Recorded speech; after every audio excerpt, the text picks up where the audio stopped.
2016 is more than 80% of support. Thanks for coming along tonight, where Ehud Yaari makes, I think, his fourth visit to the Sydney Institute, we think. He's been coming for quite some time, and it's always great to have him here.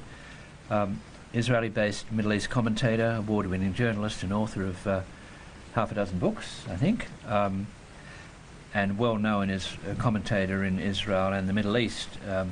So tonight's topic we've asked our speaker to talk on is Israel, Netanyahu, Gantz, or other options. Yaari, you're very welcome. Thank you. Thank you. My pleasure being here again. I apologize from the outset. I tend to be blunt and speak my mind. And I will try to share with you some of what's going on in the Middle East, and especially in Israel.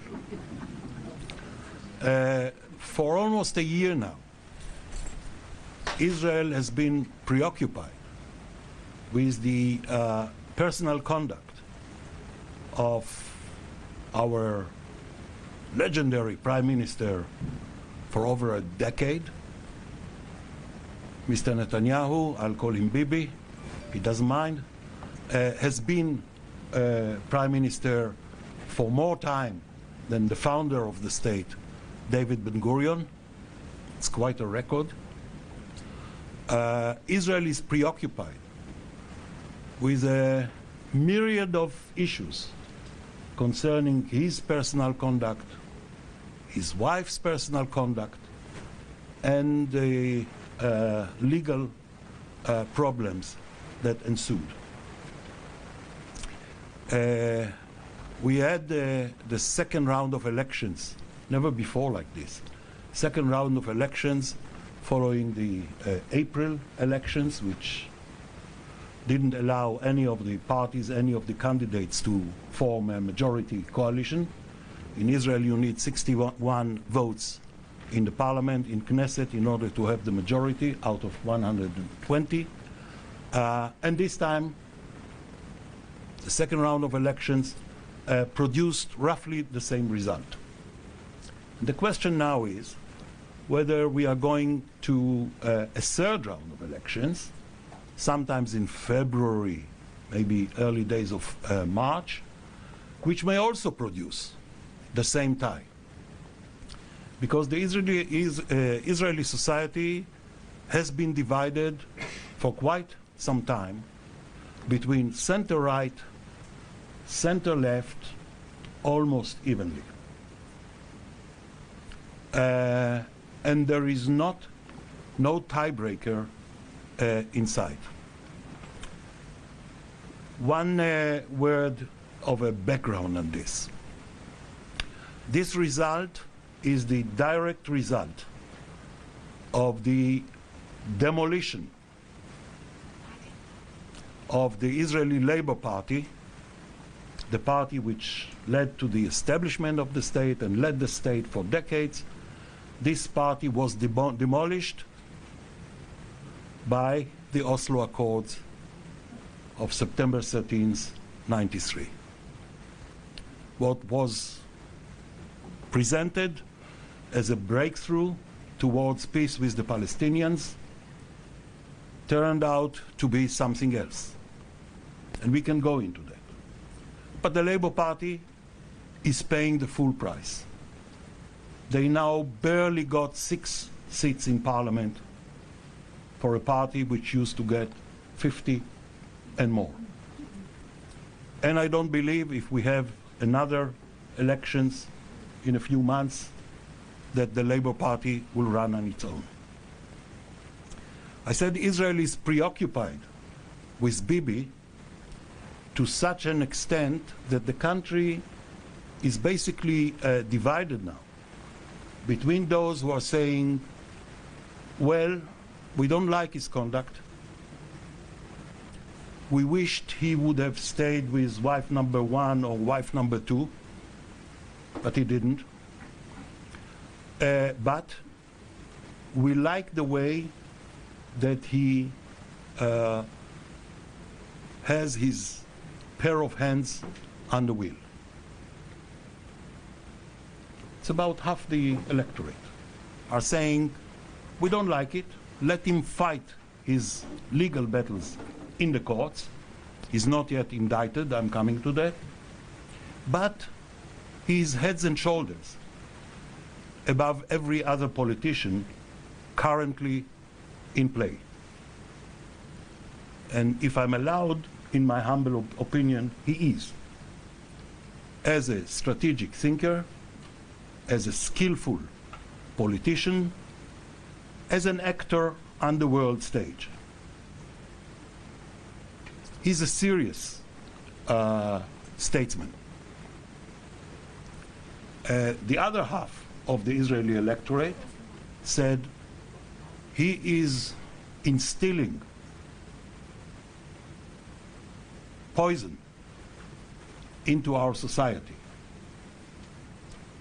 He's inciting against the left in an unprecedented manner. He's inciting against the Arab minority in Israel, 20% of the population, well represented in parliament. He is introducing norms which were unacceptable ever in Israel. He's threatening and attacking the judicial system. He does, including the Supreme Court, questioning their integrity, their modus operandi, etc. He's undermining the law enforcement agencies of the state. First of all, the police that was responsible for his investigation. He is inciting the public, especially his base, as we call it in Israel, the loyal right-wing voters, the believers. There are lots of them. He's inciting them against the media.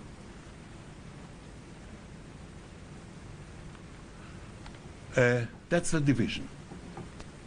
Now, what are the charges?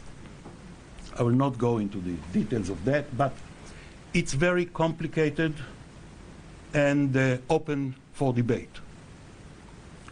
Basically, the main charge against him is not the fact that he got from one Israeli millionaire who is a tycoon in Hollywood and his friend who is an Australian billionaire, James Packer, that he got deliveries of pink champagne for his wife and good Havana cigars for himself.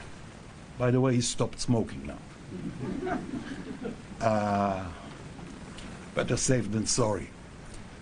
The main charge against him is that he, as the regulator, in his position on top of being prime minister, as the minister of communications, have granted Israel's biggest telecom company, it's called AIJAC, granted them all sorts of advantages and benefits to the tune, so say the police, to the tune of 1 billion shekels. Let's say $250 million Aussie dollars. In return for what? In return for having a secondary, not very important news website owned by the guy who owned the telecom company, to get them to print occasionally, not on a continuous basis, stories favorable to Bibi with very nice pictures of his wife. Right angle. Many people in Israel, including top jurists, are questioning the validity of these charges. Because if you're going to question and interrogate and investigate a relationship between the media, and I'm coming from the media, the relationship between media and politicos, there are lots of stories. It's very complex. And Bibi's lawyers, I know for fact, if he's indicted on that, what they will do is something very simple. They will call to the witness stand every publisher, editor, political pundit, political correspondent in Israel, and the publishers of newspapers and owners of media networks, etc., to testify about their relationship over decades with politicians. It's going to be a long process, and it's not going to be nice. But the recommendation of the Attorney General is to charge Bibi with that. And also there is another issue, which is conversations, two conversations, taped by Bibi's aide, turned now state witness, king's witness, of his discussions with his main enemy, a publisher of the biggest evening newspaper in Israel, in which a deal was discussed. You, Bibi, kill that other rival newspaper financed and, by Sheldon Adelson, the casino billionaires from America, a big supporter of Trump. This paper is being distributed for free, and it caused for a dramatic decline in the circulation of that other newspaper.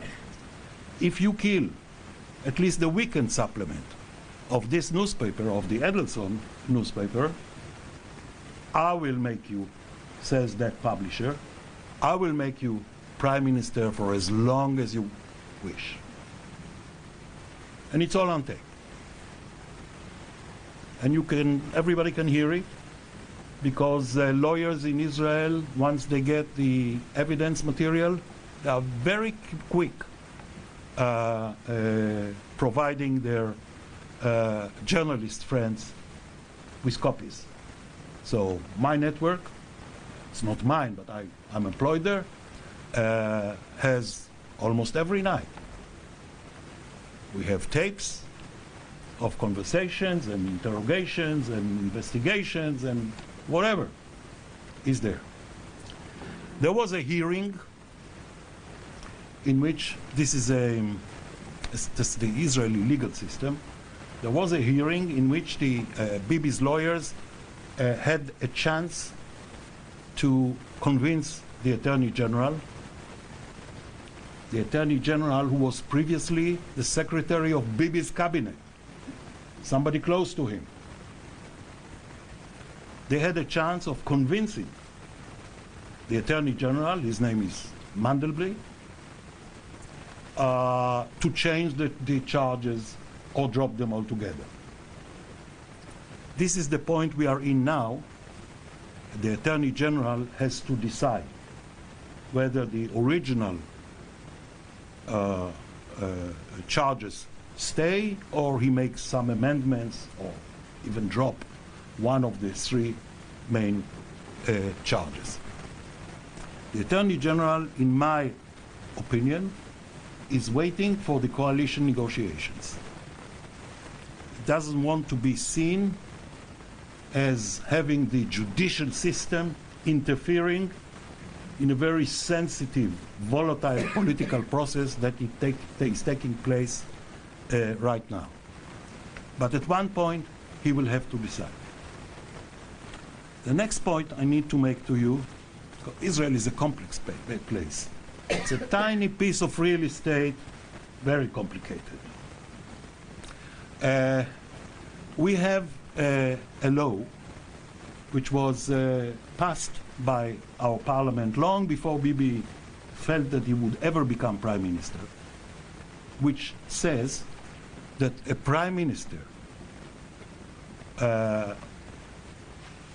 against whom criminal charges were filed to the court can keep serving and stay in office until convicted at the last instance of the Supreme Court. We are talking here 2-3 years with all the appeals. The Prime Minister and the Prime Minister only is allowed to stay in office while standing trial.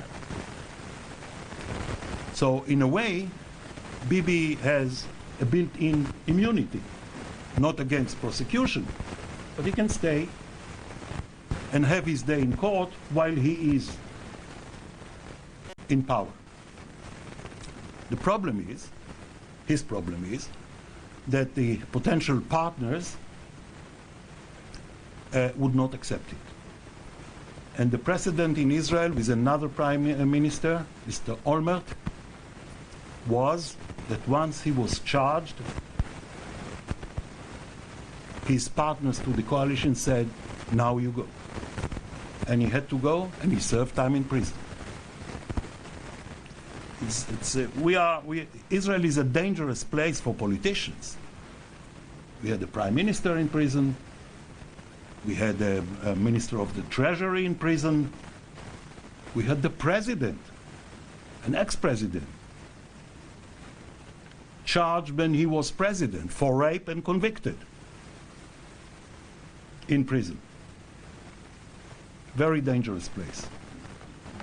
Where are we now? We are now at the point where Bibi was given his 28 days chance to form a government and failed. His bloc is 55, with all the other right-wing ultra-Orthodox parties. So far, it's a solid bloc. Now it's the turn of his main rival, leader of Blue and White, retired Major General Benny Gantz, to try and form a government. But he has, in the best case, only 53. And he cannot do it. He needs to get defectors from the right-wing, center-right bloc, an ultra-Orthodox party, some defectors from Bibi's own party, the Likud, who are now waiting for his departure, or some combination like this. Or he could theoretically, I'm not a great believer in that, he could theoretically form a minority government with the 53, which will be supported by the 13 votes of the Unified Arab List. The Unified Arab List consists of Muslim Brothers, Palestinian nationalists, the communists or ex-communists are the most important faction within this unified list. So it's also you have different colors and shades there. But what is important, and I find personally extremely positive, is the fact that for the first time in the 70-plus years history of the Israeli parliament, we have arrived at a situation where the Arabs, representing that fifth of the population, are saying, under pressure from their constituents, the Arab street, I hate it, but the Arab street, the Arab voters in Israel, are saying for quite some time to their representatives, you may sit at the back benches in parliament and scream as much as you want about occupation, Palestinian state, etc. That's fine. But what about us?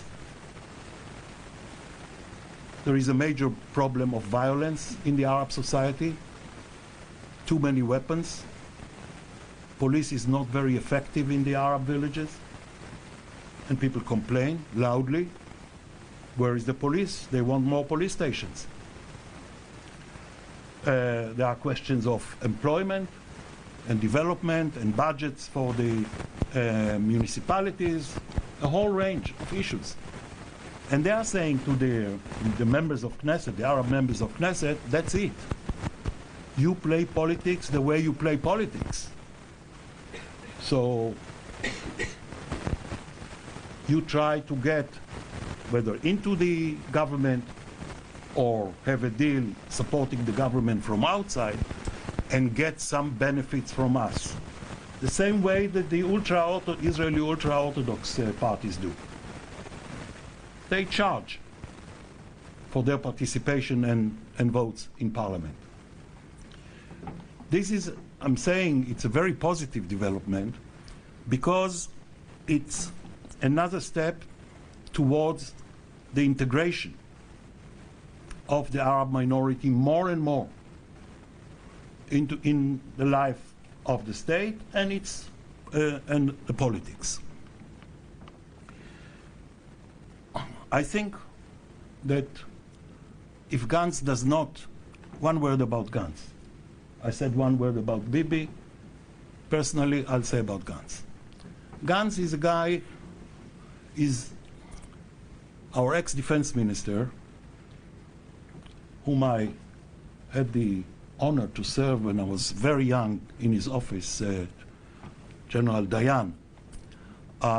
He used to have a saying.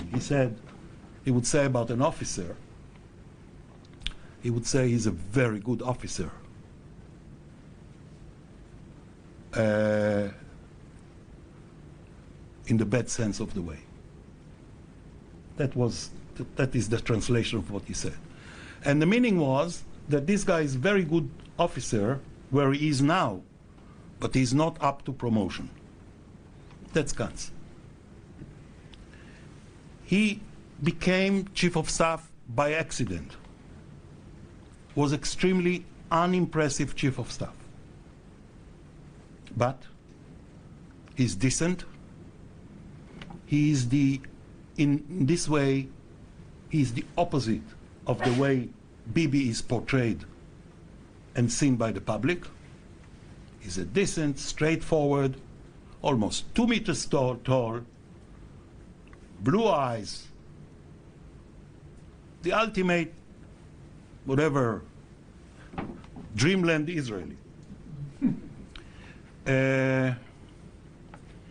If Gantz, so this is about Gantz, if Gantz is not able to perform a miracle and get defectors, then he will have to return the mandate to the president, like Bibi did, after 28 days. He still has 3 weeks or so to go. And then we enter the minefield. The minefield is a period of 21 days in which any member of parliament can try to form a coalition. And this is money time, as we say in sports. This is money time. This is when they will have to make up their minds whether they go for a grand coalition, a national unity coalition, that is Bibi and Gantz together. And then the rest can join, but they don't have much power. Because Bibi and Gantz, together with their own parties, have a clear majority. 65. The formula on the table was proposed by the president of the state, Mr. Rivlin. He comes from Bibi's party, but believe me, they are no friends. And he offered the following formula. The formula is, they go to a national unity, grand coalition, with rotation in the position of prime minister. But Bibi serves first, which is Bibi's condition, and once the indictments are filed, although he is not required to do so by law, he will declare himself incapacitated. will remain at the Prime Minister's residence, but Gantz will take over the position of Prime Minister. And they will split the portfolios 50-50. I think it's a smart proposal. We need to see whether they can bring themselves, both Bibi and Benny, whether they can bring themselves to do that. Not very simple. And we also have to see, as I mentioned before, how the indictments take shape when they are presented to the court. I will steer away now from the domestic politics to say all this is happening when, the country is half paralyzed, because what you have now is what we call transition government, which by law is not allowed to take major decisions. It's interim government, caretaking cabinet. So it's happening when, on the one hand, when you speak about the economy, Israel has just surpassed Japan in per capita per annum income. Big stuff. The explosion of innovation in Israel in many fields is mind-boggling, very often, to us, to Israelis. So this you have on the one hand. On the other hand, you have our sky. The skies over Israel are becoming very cloudy. And I will say 2-3 paragraphs about that if I have the time. Instead of dealing with the major challenge that Israel is facing now, the politicians are dealing with whatever I've been telling you before. But it is a major challenge in terms of security, and we haven't been in such dire straits for many decades. Because what is happening is that the Iranians are slowly but consistently trying to tie the noose around our necks. And I believe that we are clearly on a collision course for a major war with the Iranians all over the Levant, the Fertile Crescent. We never had anything like this before. Just to illustrate, the Iranians are working to upgrade the 140,000 missiles of Hezbollah in Lebanon and convert them into accurate missiles. It's just a matter of inserting a GPS kit, this big. You can carry it in a suitcase into the missiles that they already have, the Zilzal 2s, the Fatah 110, etc.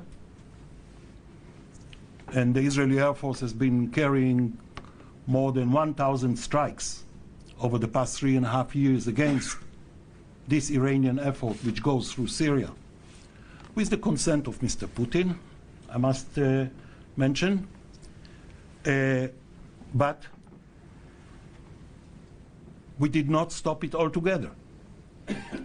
And the Iranians are still at it. And Israel cannot live with the danger, with the specter of thousands of accurate missiles, that is, missiles that can hit a target chosen within 50 meters. Because with whatever air defense system we have, they are going to have salvos of hundreds of missiles. That's one. The second thing is The Iranians are trying to build their own war machine on Syrian territory.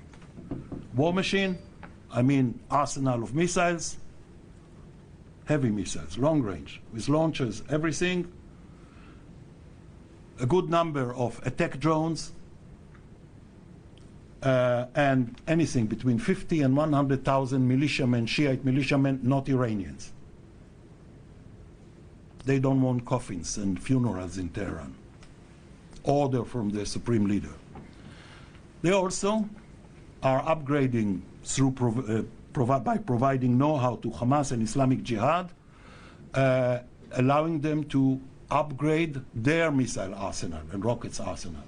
Just 2 days ago, 11 missiles into Israel for nothing. Some local commander decided it's a good time to lob missiles into Israel. And the Israeli Air Force responded, and it's routine.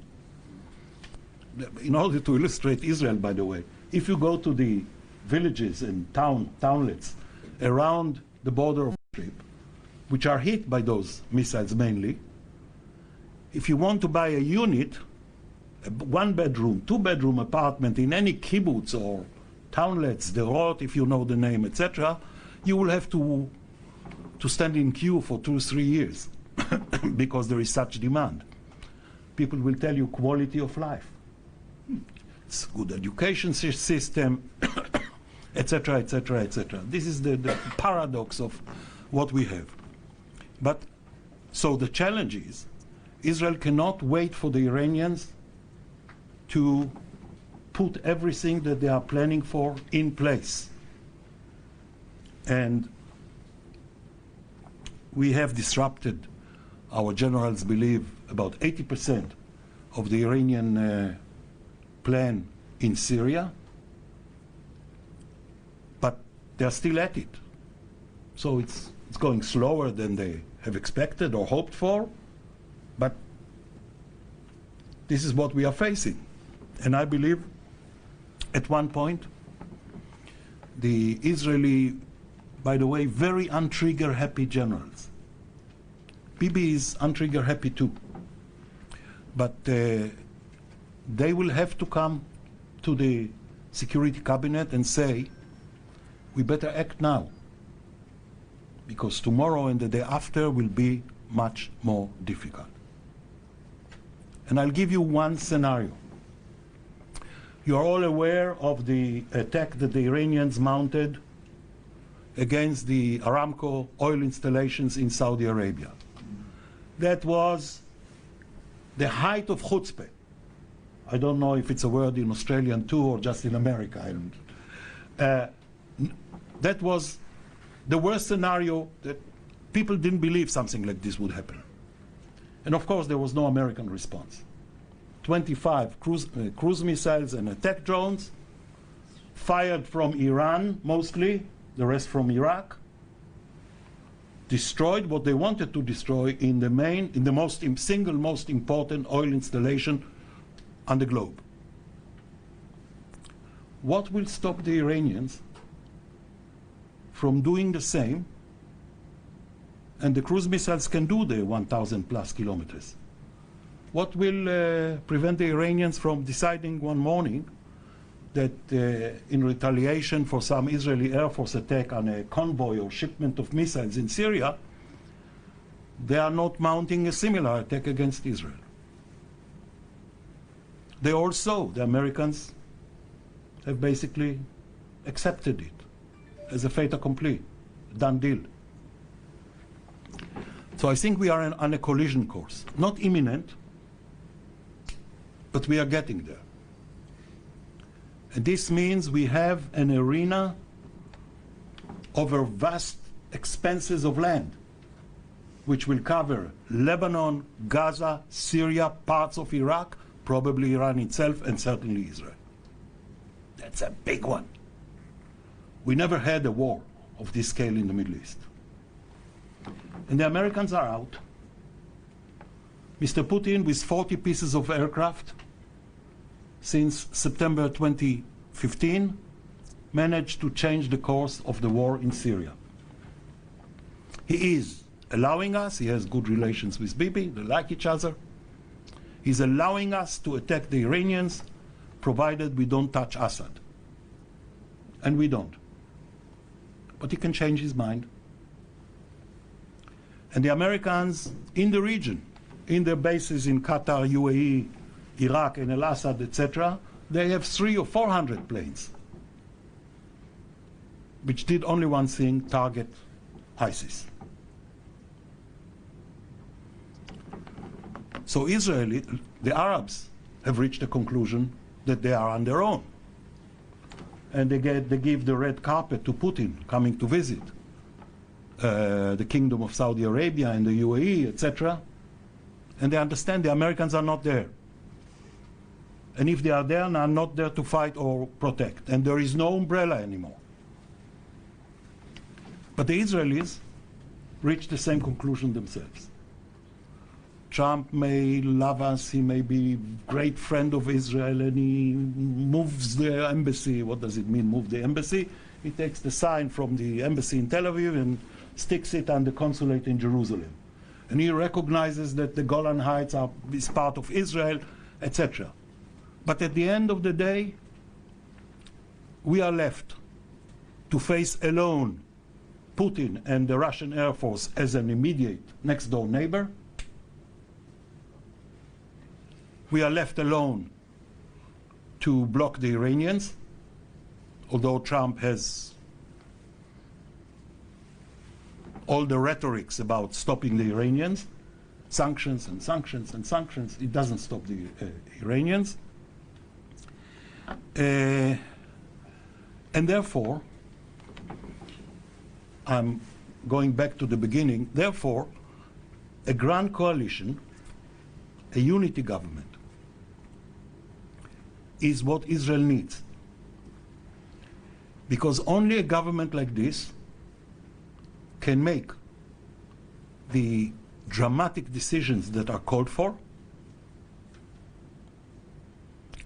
not only in terms of the domestic policies, etc., but also in terms of Iran, and a separate issue, the steps that has to be taken concerning the Palestinians. So I think I'll stop here, and I'm ready to share with you on any subject. Thank you. Torn your dress again? Ripped your shirt pocket? That strap came loose? You need Starlife Fast Sew, your own personal sewing machine that lets you mend all your rips and tears faster and easier than ever before.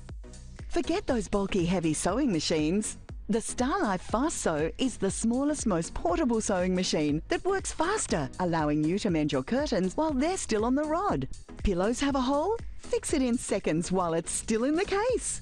Favorite quilt coming unstitched? Grab your Fast Sew and fix it on the spot. With quality lock stitching that's tough, durable, and won't unravel. The Fast Sew is the simplest machine I have ever had.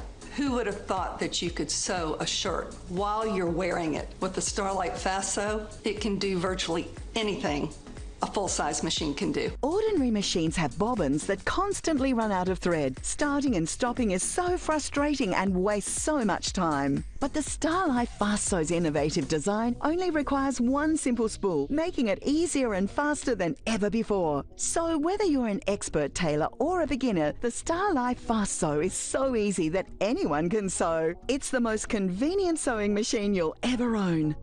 Bulky conventional machines can cost hundreds, but you won't pay that much. Call Global Shop Direct or go online now to get the Starlife Fast Sew for the low price on your screen. But it gets even better. Order today and we'll double the offer. That's 2 Starlife Fast Sews for this one low price. That's right, buy one, get one.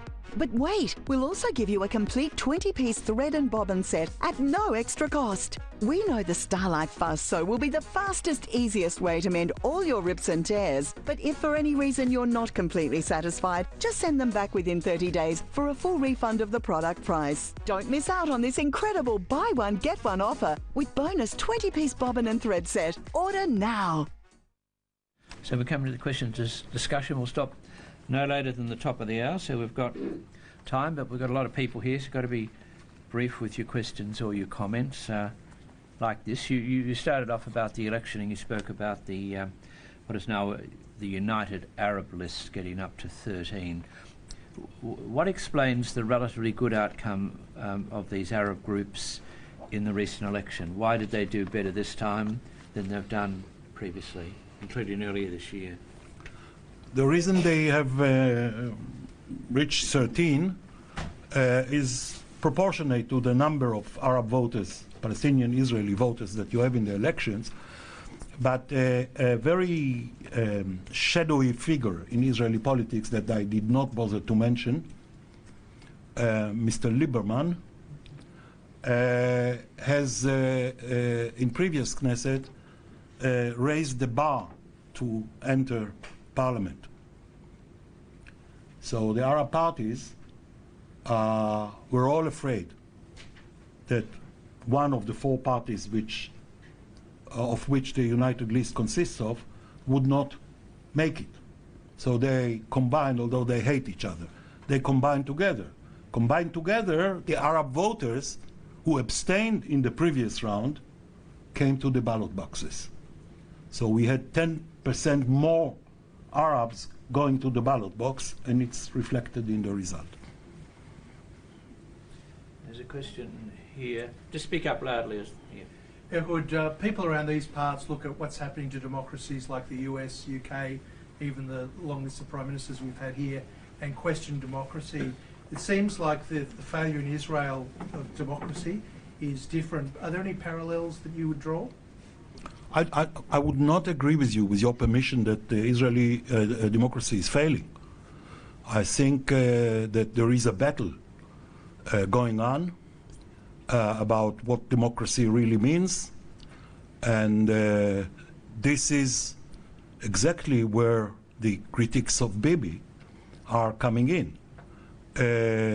But if I have to place a bet, I know it's a racing week, but if I see all the ladies in my family in Melbourne, I'm married to an Aussie, family in Melbourne with their hats, measuring their hats. If I have to place a bet, even if Bibi becomes prime minister for a while, he is out, and the agenda that he has created in order to protect himself from the judicial process is going to lose. May take a year, may take less, he's going to lose. Thanks. I think we've noted the somewhat sad smashing of the Kurds close to the Turkish, the border with Turkey in Syria when the US withdrew. And I understand that the Turks are actually funding Boko Haram with armaments in Africa. I don't know if that's true or not, but I'm just wondering, you haven't mentioned Turkey in what you said. Is Turkey another threat to peace and stability in the Middle East? Thank you for the question. We have on the one hand, and this is not the topic today, we have on the one hand the collapse, the implosion of the Arab world, fragmentation of states, the total collapse, or in the best of cases, impotence of central governments. The Arab League is turned, as they call it in Cairo, the garage. The Arab world has been weakened.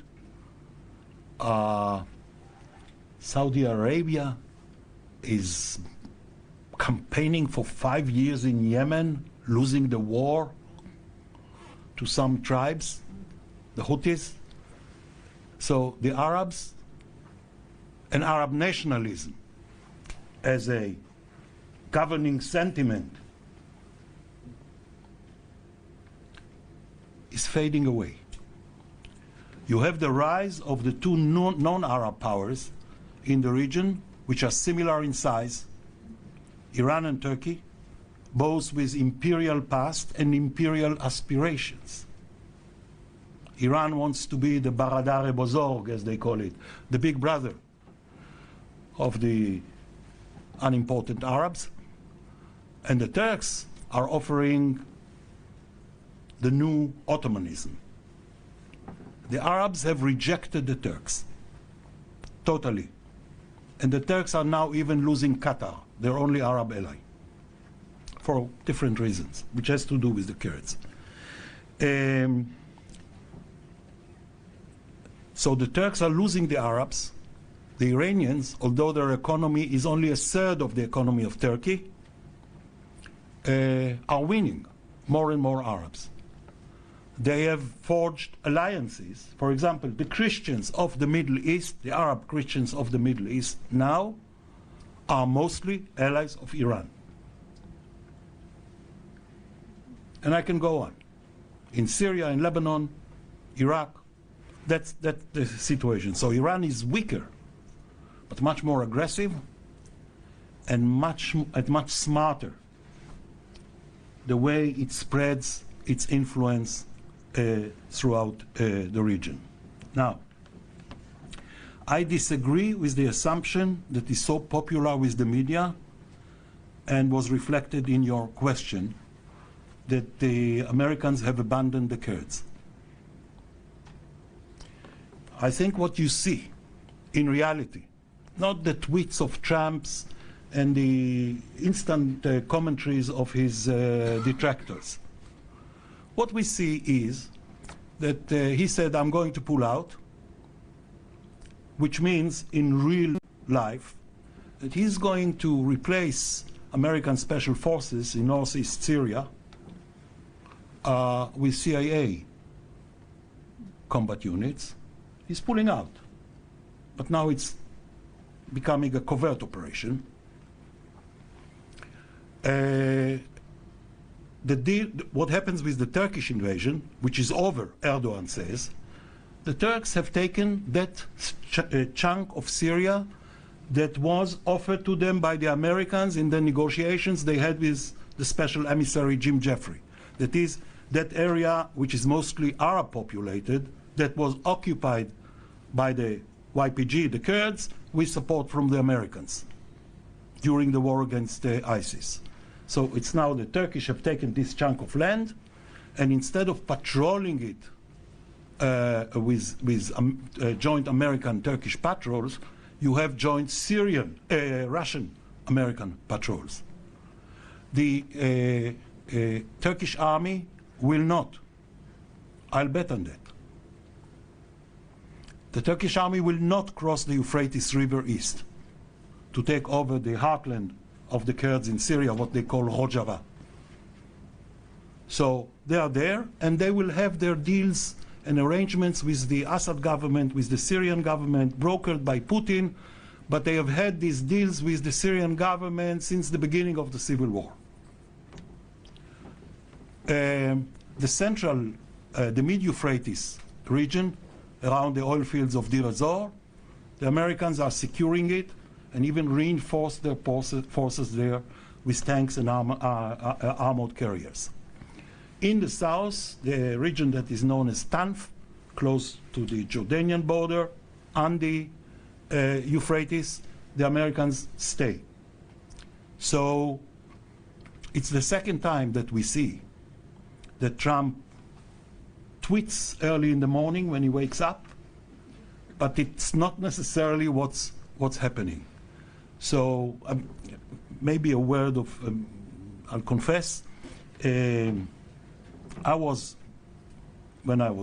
tall and blonde and young and fit, I was fighting with the Kurds in the early phase of their rebellion. As an Israeli, we were supporting them. From Iran, coming on mule, doesn't matter a story. The Kurds' main problem now is that they have this strong fratricidal nature. So if the Kurds of Iraq, the KRG, would open the border crossing to the Kurds in Syria and allow for shipment of whatever is needed, including weapons, etc., situation would look very different. But it doesn't happen. I don't think it will happen. I can tell you, I'm talking even from here, from Australia, to the commanders of the Kurds in Syria. They are much less panicked than the op-ed writers of the New York Times. Richard? I think a lot of us tonight have got a sense of the threat to Israel like we didn't have before you spoke. And as a result of that, I'm wondering whether the circumstance that we have seen over the last decade, whether it was Crimea, the eastern Ukraine, the South China Sea, all of these actions by newly aspiring powers didn't do anything. If what you've outlined was to come about with cruise missiles pouring into Israel from everywhere, what type of response do you think you would get from the West?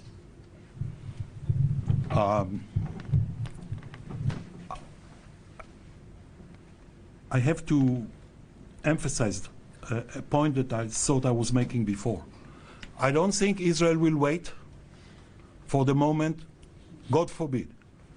I don't think Israel will wait for the moment that the Iranians feel ready, because they'll take time and they want to take or undermine by friends and influence in Jordan, longest border that we have, before they move. But I think there will be a moment when the chief of staff, he's vegetarian, but he's a good officer,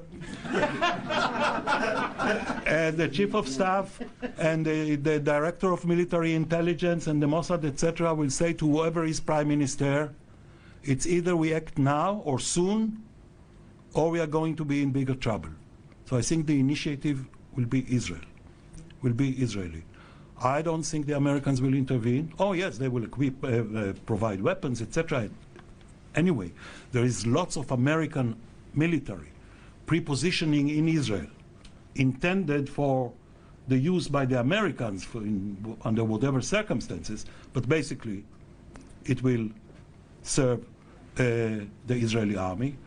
And it's not by chance that the army is asking now for a few 10 billion shekels more for the budget, because they see the timeline in a very similar way to the way that I've presented it to you.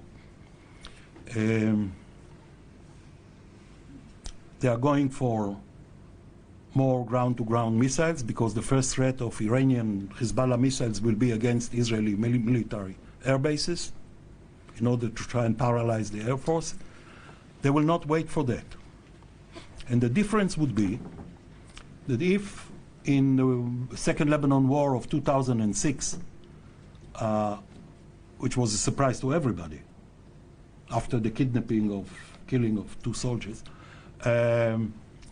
if then the Israeli Air Force went to war with, I don't know, 200 targets, good targets in Lebanon, this time they have thousands. And from the Israeli side, the consequences are clear. But if Israel has to go after the heavy missiles, forget the short-range rockets, the heavy missiles, that will be devastation of a good part of Lebanon, because they keep them in densely populated areas, underground, in the cellar, etc. And if you have to go for them before they are fired at you, that would be very nasty. I think the Lebanese understand it, and we don't go into that, but I would advise anybody who is interested in our region to look at the pictures of the demonstrations the past few days in Lebanon and Iraq. They are burning the pictures of Nasrallah, the leader of Hezbollah. They are burning the pictures of Khamenei, the supreme leader of Iran, and they are Shiites. Ever happened before. There is an understanding, Iraqis of course, but Lebanese too, what the cost may be if they join the Iranian endeavor to exterminate the state of Israel. It's a question here, got to be getting towards the end, got to be very brief. I was going to ask you a question on the Kurds as well, Okay. but it's irrelevant from what you've said. You mentioned that there was a period of 21 days, and you're saying that Gunz was going to be ineffectual. In the 21 days is when this proposition that you're talking about would be put and horse-traded. Now, if I were the Chief of Staff of the Revolutionary Guard, I would be recommending to the President, let's roll the dice now. What if that happens and they don't give you the chance to strike first? Then we will have to retaliate very forcefully. But I don't see it happening. The Iranians have the long breath. They were empire for centuries and centuries. And they are not in a hurry anywhere. Not to get a bomb, to get close to a bomb, yes, but not to get the bomb, and not to go for war with Israel. And one has to remember when dealing with Iran, Iran is a country that did not fight outside its borders for 250 years. It's in the national culture. The last war they had to fight, apart from the war that Saddam imposed on them in 1980, the last war they fought, they initiated, was within the borders of Iran to finish off an Arab sort of semi-independent emirate in the oil region of Khuzestan. And we see it once and again. Whenever the guy who runs the Iranian policy in the region, General Qasem Soleimani, when he wants more Iranian officers, more advisors, more units in Syria or elsewhere, the order from the supreme leader is get them out. So today we have less Iranians in Syria than we had, let's say, a year ago.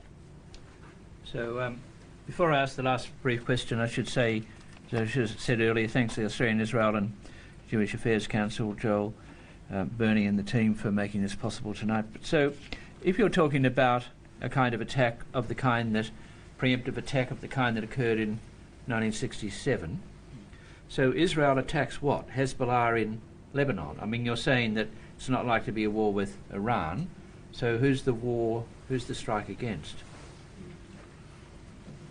If it happens, I hope not. I hope it's averted. If it happens, then Hezbollah is number one, and the Iranian arsenal in Syria is number two. And it's done together, simultaneously. If they try to employ the missiles, not too many now, that they have in Iraq, that will come in the second phase. Big question whether the Palestinian factions in Gaza, Hamas, Islamic Jihad, Salafis, etc., will be very anxious to join in. I'm not sure about that, but it's a possibility. Okay, well, many thanks. We have a real attention on time. We're right on time. So thanks to... It's always great to have Ehud Yaari back when he's on his way down to Melbourne and drops into Sydney, and we'd love to have you again. But for tonight, thanks for a very informative, stimulating, I guess it's got a lot of us thinking, but informative as well, and reasoned and considered, but nevertheless lively presentation. We're very grateful, and we'll put your talk up on our podcast, publish your paper in due course. You're on Sky News Extra, which is great. So well done, and good luck. Thank you very much. Thank you all. Right now, at Nissan, get a 7-year warranty plus a bonus F-Plus card worth up to $3.5 grand on selected models. The Nissan 2019 plate clearance is on.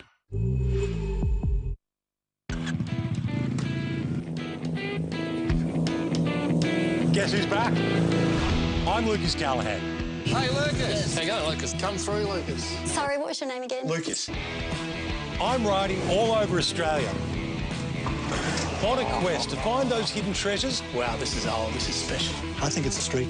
Wow. To make their owners big bucks. Stunning. Look at that. Really important Australian history. I'll enlist the help of restorers and specialists to get the owners the price they deserve. Does they look all right? I might keep them.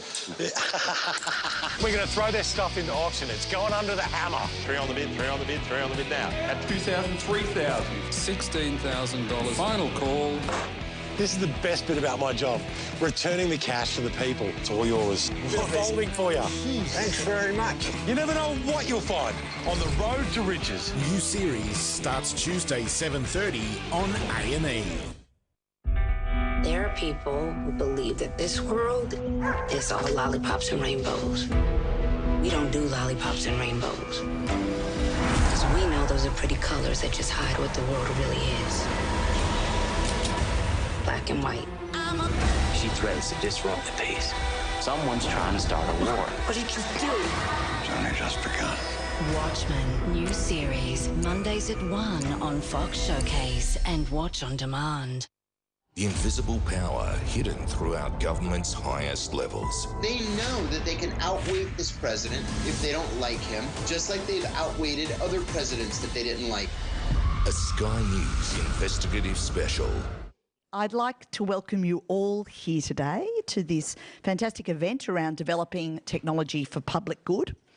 Before we begin, I want to acknowledge that we're meeting today on the land of the Gadigal people of the Eora Nation to pay respects to elders past and present and extend that respect to other Aboriginal people here today. On behalf of UTS, I would also like to thank CEDA for providing us with this opportunity and welcome, a very special welcome to our keynote speaker for today, Laura Manley. The fourth industrial revolution, like the three revolutions preceding it, will reshape our economy, our politics and our social structures. And like those previous revolutions, human beings will need to respond in a way that maximises the positive impact, recalibrates the inequalities that will be caused by the social and economic shift, and also recommits the broader polity to a set of shared values around the human experience.